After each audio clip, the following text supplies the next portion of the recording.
All of his co-workers were gone. What could it mean? Stanley decided to go to the meeting room. Perhaps he had simply missed a memo. No matter how hard Stanley looked, he couldn't find it.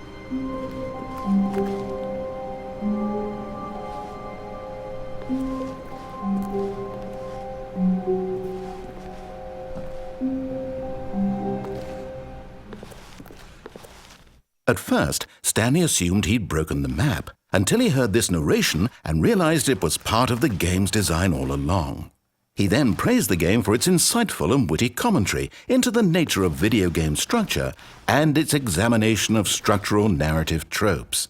So, now that you're here, what do you think? Isn't this a fun and unique place to be? Why don't we take a minute just to drink it all in?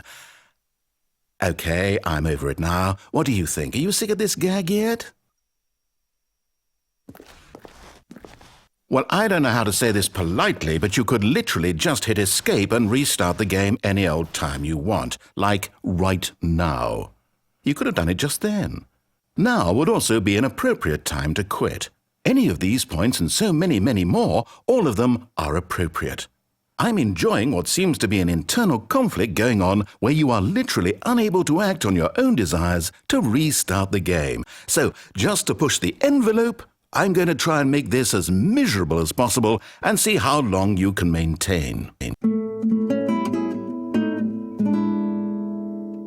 There once was a man named Stanley, who people considered so manly.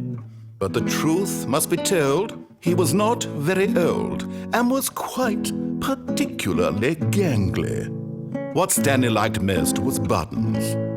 He pushed them like some kind of glutton. He did it all day in a meaningful way, but his brain had long ceased to function. Which is why he is in this parable and lives an existence quite terrible.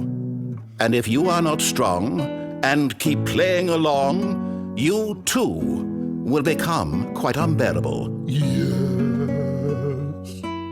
You too will become quite unbearable.